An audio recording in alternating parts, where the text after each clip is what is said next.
জান্নাতে গেলে ঠিকই আপনি বুঝবেন, হায় আল্লাহ আমি বুঝি নাই, কত আলেম ওলামা কত ওয়াজ মাহফিল করেছে, কত কথা বলেছে, আমি বিশ্বাস করতে পারি নাই, আমি চেষ্টাও করি নাই।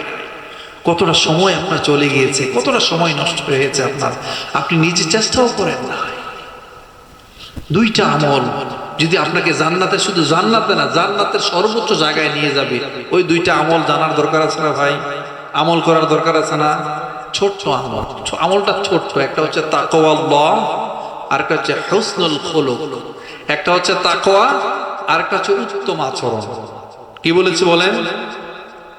একটা হচ্ছে তাকওয়া, আর একটা হচ্ছে, আরে আজকে আপনার ইয়ের নামও তো তাকওয়া, দেখছেন? এই যে মিলে গেছে, মার্তা তাকওয়া সমাজ কল্যাণ পরিষদ।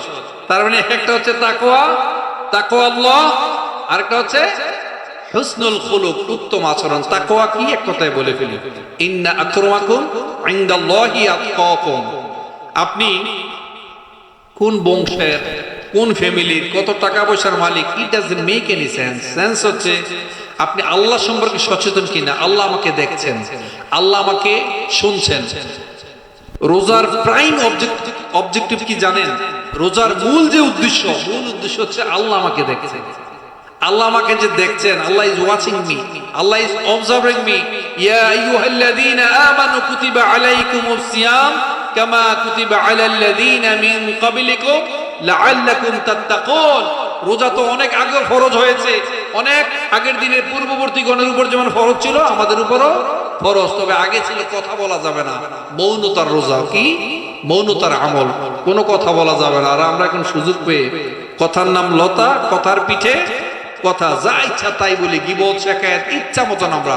আমরা সাধারণ মানুষ থেকে শুরু করে আলেম ওলামাও বাদ যাই না, এই গীবত থেকে আমরা মুক্ত থাই না। এই রোজার প্রাইম অবজেক্টিভ হচ্ছে এটা চিন্তা করা যে আল্লাহ আমাকে দেখছেন।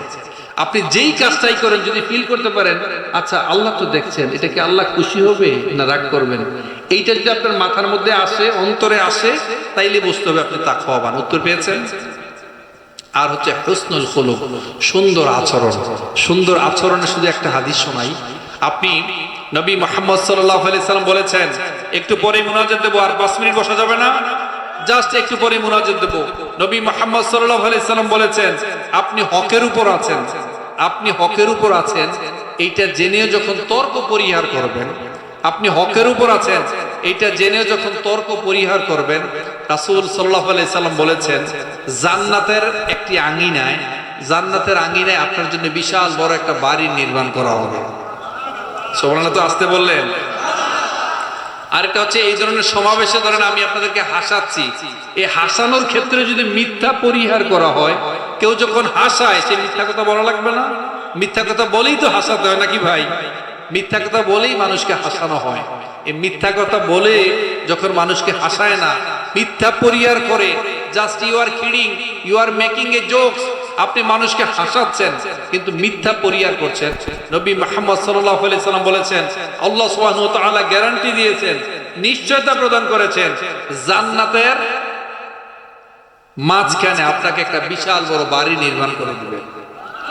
আর ফাইনালি যদি আপনার আচরণটা সুন্দর হয়, উত্তম আচরণের অধিকারী হয়, আপনার আচরণটা যদি সুন্দর হয়, আপনি যদি হাসি দিয়ে কথা বলেন, আপনি যদি রকচটা না হন, তেরা না হন, একটা উত্তর দিলে 60টা কথা শোনান, এরকম বুজুর্গ আছেন না?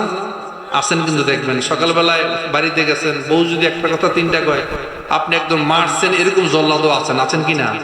এগুলো পরিহার করবেন। যারা এরকম কষ্ট দিয়েছেন, যত মুরব্বী বাবাজিরা আছেন, লজ্জা পাবেন, আজকে বউর কাছে যাইবেন, যাই বলবো, বউ আমার তুমি ক্ষমা করে দাও, তুমি তো আমার শুধু রাগটাই দেখছো, কিন্তু আমার ভিতরে তোমার জন্য অনেক ভালোবাসা, আমি তোমার অনেক ভালোবাসি, আমি তোমার ছাড়া থাকতে পারি না, তোমার ছাড়া আমি কিচ্ছু বুঝি না, তুমি চলে গেলে আমার কোনো কিছু খাইতে ভালো লাগে না। বলতে পারবেন না?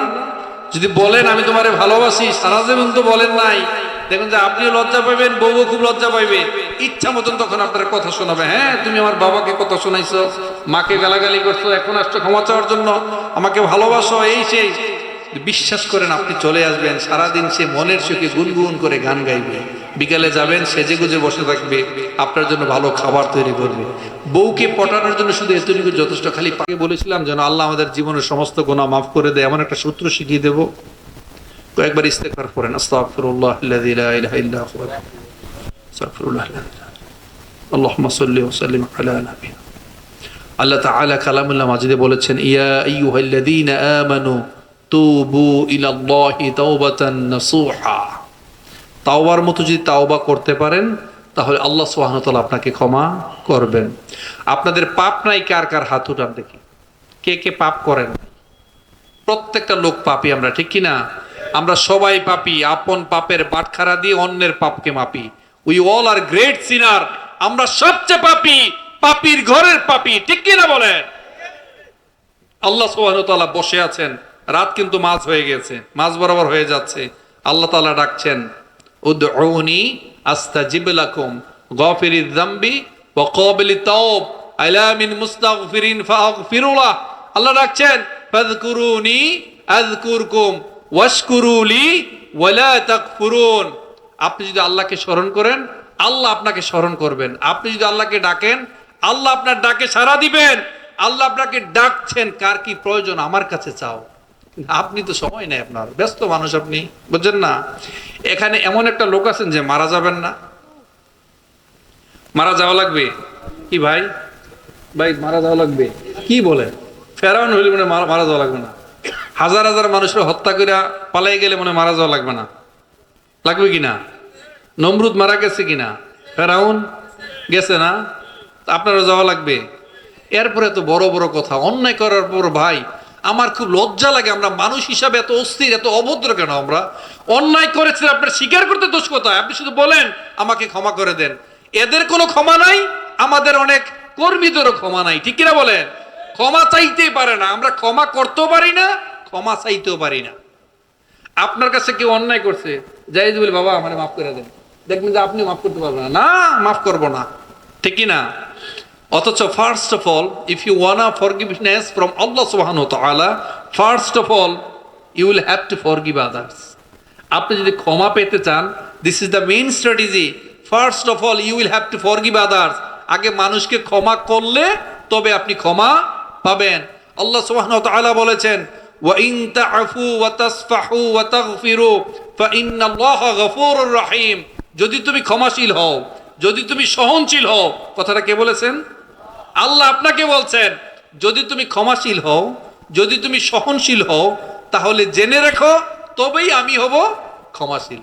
সুবহানাল্লাহ বলবেন না? তাহলে ক্ষমার শর্ত কয়টি? 5টি। কয়টি? আরো জোরে কয়টি? আরো জোরে কয়টি? রফিকুল্লাহ আফসারি ভাইয়ের মতো বলা লাগবে, তাইলে আপনারা বলবেন আর কি। 5টি যদি শর্ত মানতে পারেন তাহলে আল্লাহ আপনাকে এইখান থেকে একেবারে ক্ষমা